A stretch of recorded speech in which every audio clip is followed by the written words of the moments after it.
young people. These courageous Americans have stood up for the forces of political indoctrinations, and they really stood up to it too, like very few people have been able to. Censorship and coercion. You refuse to be silenced by powerful institutions and closed-minded critics, of which there are many. You face down intimidation, pressure, and abuse.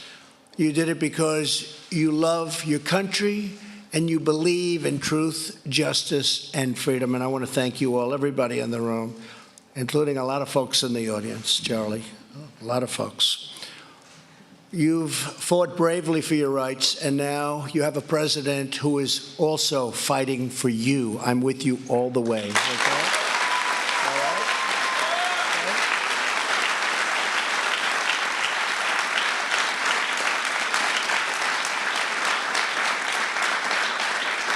In America, the very heart of the university's mission is preparing students for life as citizens in a free society.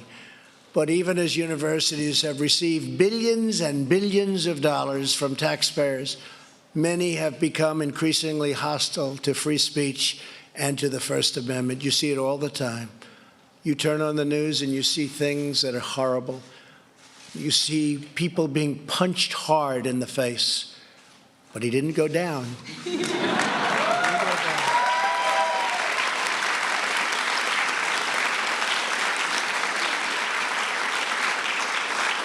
I said, you have a better chin than Muhammad Ali, and he had a...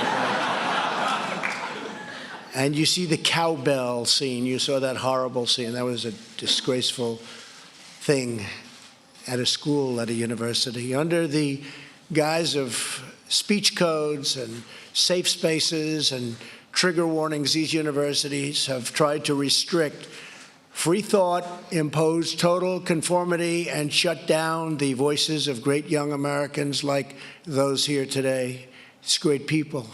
All of that changes starting right now. We're dealing with billions and billions and billions of dollars.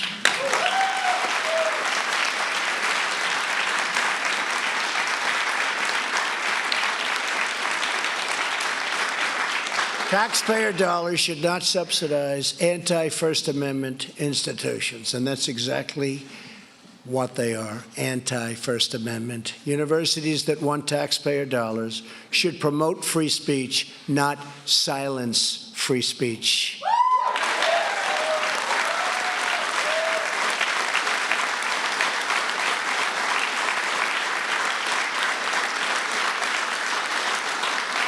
Today's groundbreaking action is the first in a series of steps we will take to defend students' rights.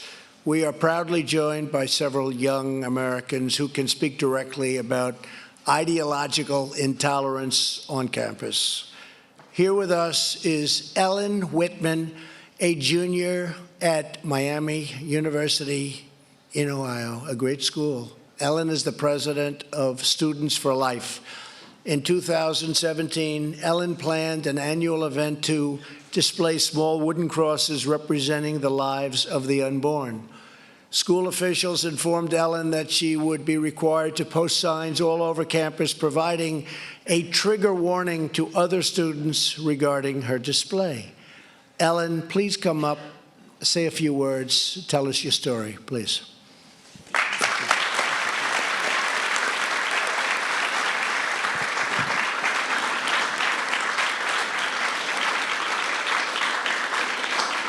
Well, thank you, Mr. President. This is a truly historic day in our country's history.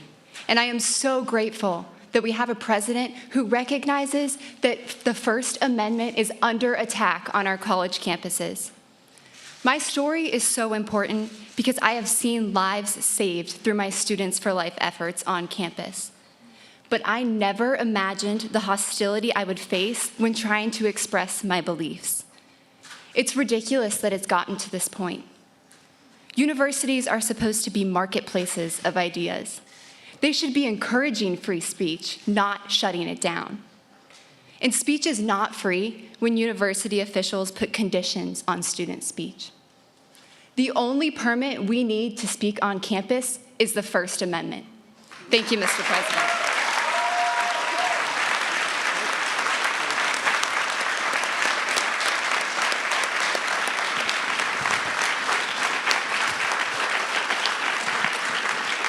You watch, we will be witnessing today some great future political leaders. There's plenty of them in the room, not just up here, right? Out there too. We really appreciate it. That was beautiful. Thank you very much. We're also joined by Caitlin Mullen, a student at the University of Nebraska in Lincoln, while simply standing at a table to represent a conservative group on campus, Turning Point USA, which does such incredible work. And thank you very much, Charlie. That's true. Come on, we could give him a hand.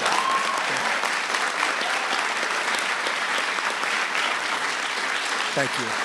Caitlin was approached by staff and a graduate instructor and was berated and cursed at. School officials tried to bully Caitlin into leaving, but she bravely stood her ground. Caitlin, please come up and say a few words. Thank you, Mr. President. What happened to me is common on universities today, and students are getting shut down and silenced on campus. So I'm really thankful that President Trump is addressing this issue, because as the future of America, it's important that our universities are a place where we could speak freely and have healthy, respectful dialogue on campus. So thank you so much, President Trump, for doing this. No other student should have to go through what I went through on campus. So thank you. Thank you very much.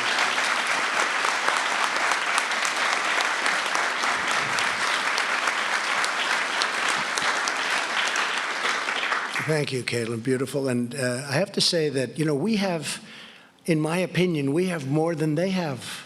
People don't realize that. You see what's going on. I just came back from Ohio. The streets were lined with people.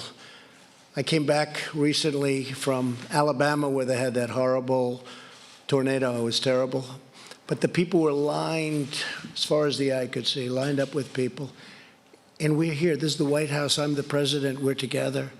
And hopefully we can bring everybody together. That's really what we want to do. They can have different views, and if they do have different views, we encourage that.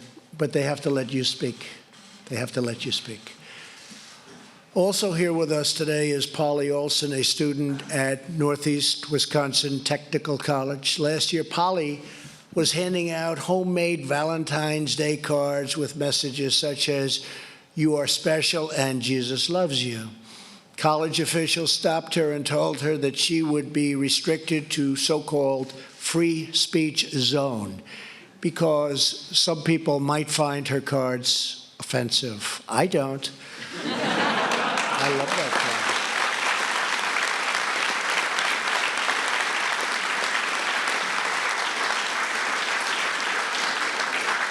In fact, Polly, give me some. I'll send them around to my friends. Polly, please say a few words. Polly. Polly, thank you. So freedom of speech is near and dear to my heart. My mother told me while she was homeschooling me that I would need to know what my First Amendment rights were, because someday they would be violated and I would have to stand up for them. So I'm carrying on her legacy of handing out these little Valentines, encouraging people to know that they are loved and cared for. And within 15 minutes of setting foot on my campus this past year, I was told that I was soliciting and disrupting the learning environment, and that it would not be tolerated, and that I would have to stop handing out my Valentines. And I contacted some friends of mine, and they sent me to Will to have legal counsel, because this wasn't the first time the school had done it to me. They had stopped me a few months after my mom died, and told me that I was not allowed to do it then. So I went through months of trying to get them to change this policy that they were enforcing, and they told me that they would do it. Well, that was 5 years ago.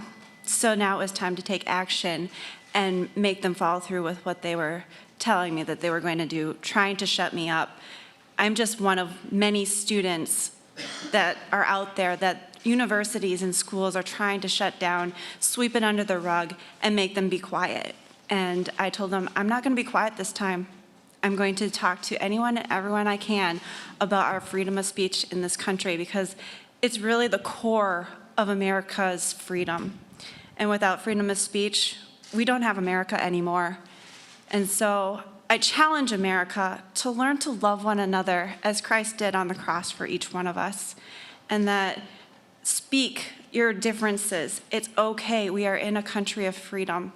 And really, that's what's important, is to embrace the diversity that we have here, because that's what made America great in the first place. And we need to carry on that legacy of protecting our freedom of speech on campuses and in our workplaces. People at work should not be afraid to express their beliefs. It's our right, it's our freedom. Thank you.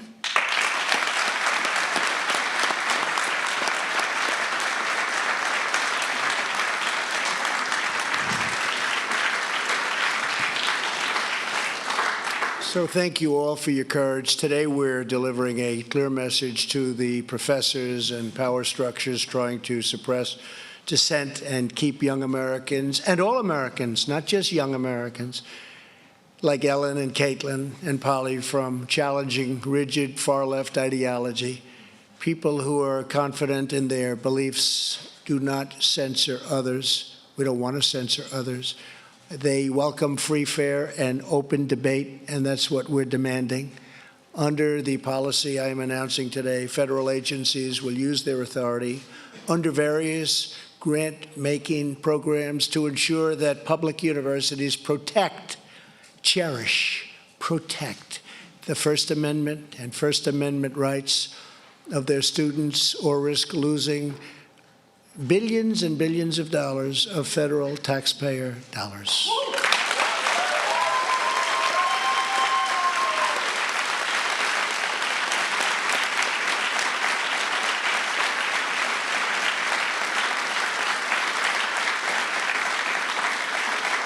Every year, the federal government provides educational institutions with more than $35 billion in research funding. All of that money is now at stake. That's a lot of money. They are going to not have to like your views a lot, right? We will not stand idly by and allow public institutions to violate their students' constitutional rights. If a college or university doesn't allow you to speak, we will not give them money. It's very simple.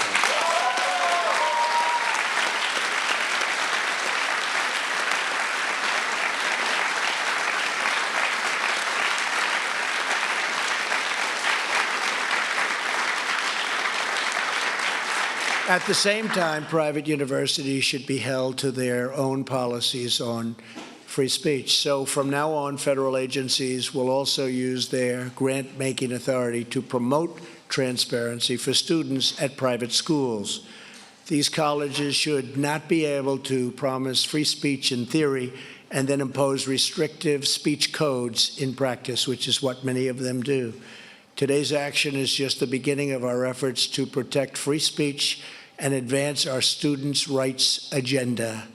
What I've been witnessing over the last long period of time, long before I became president, what I've been witnessing is outrageous. This order will also empower students with vital information about the value of the programs they take on and having to do with debt, student loan debt. I'm going to work to fix it because it's outrageous what's happening. You're not given that fair start.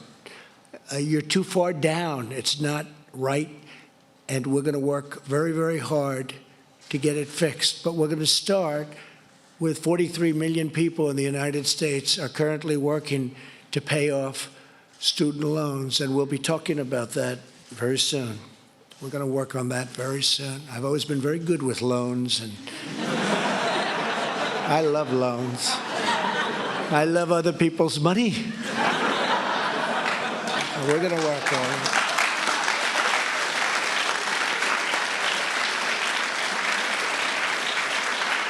Made a lot of money with those loans, and you're going to, too. You're going to do something that's going to be fair and good, but we're going to work with you very closely. The average student loan borrower owes roughly $35,000. That's a lot. And in many cases, much more than that. I've seen numbers that go over $200,000. You're behind the 8 ball before you start. And yet, typically, students who take loans do not have access to critical information about what career outcomes they can expect from their programs, majors, or fields of study. They borrow more money than they can ever expect to pay off or pay back. Many middle-class American families are getting ripped off, while tax-exempt colleges and large institutions, frankly, they take these tremendous endowments. You look at the money that they have, they're making a fortune. For that reason, I'm directing the Department of Education and the Department of the Treasury to publish detailed information on future earnings and loan repayment rates for every major and every program at every single school. It's very important.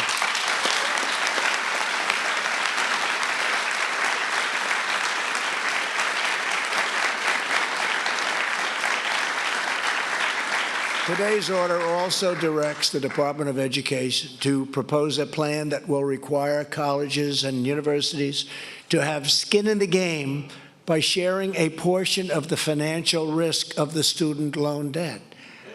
I believe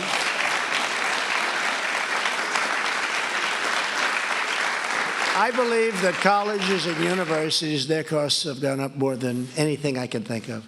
I've watched this.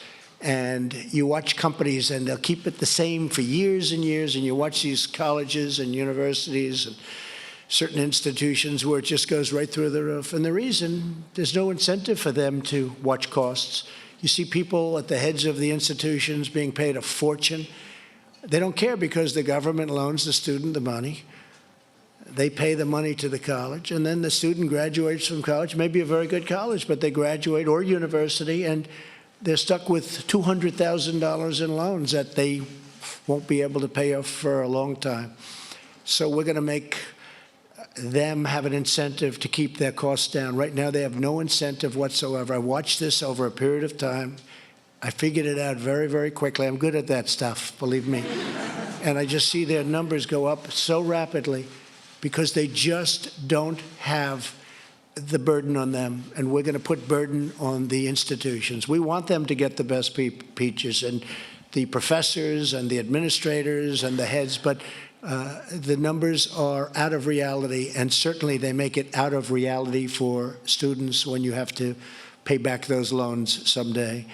With today's action and every action to come, the Trump administration will fight for America's students. We're fighting very hard. And remember what I said, we're going to give the student loans where you have way, way over $1 trillion in student loans. We're going to start looking at that very seriously and help some of those students that are just mired in debt. We know that freedom must prevail on college campuses. That freedom is to prosper in America. It's so important.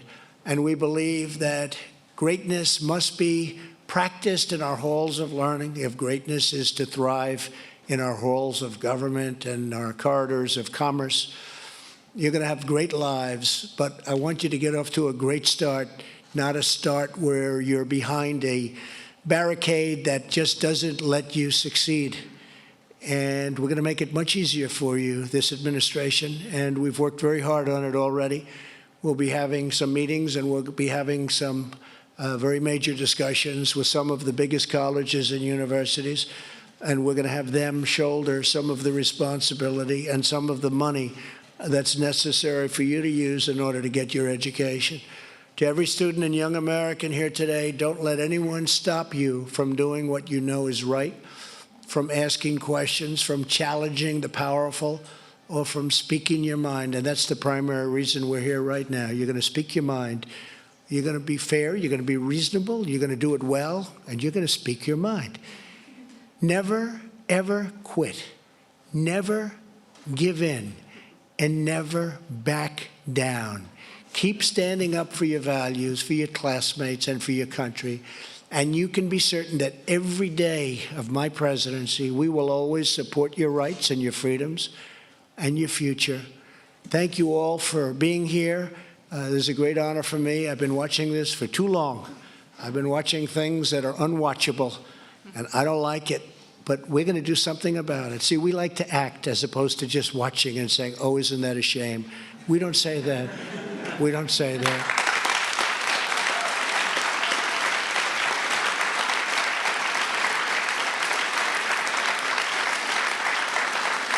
And I want to congratulate everybody for being here. You have just a tremendous future ahead of you, and this will make it a lot easier. And you get that point of view across. And listen to the other point of view. Maybe you can be changed and maybe not. I doubt it. But maybe. You never know. And you know what? If you can, that's okay. And you'll change them too. You're going to change them too. But ultimately, it brings people together. So congratulations. I'll sign right now. Thank you all for being here.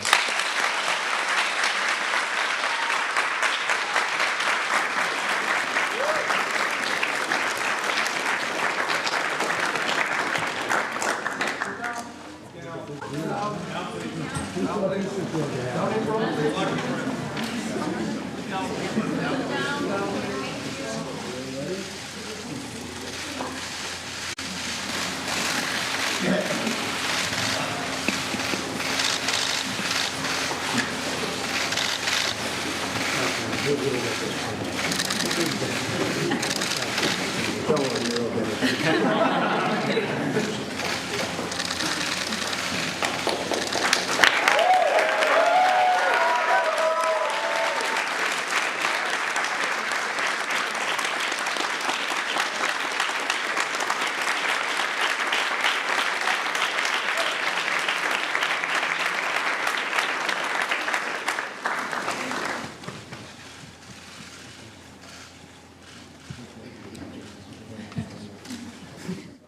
President Trump signing an executive order on campus free speech. Those student activists there have said that they believe that it's been silenced on campus. It's unclear exactly how this will be enforced in colleges around the country. We're going to take a quick break. We've got a lot more news to get to. Stick with us.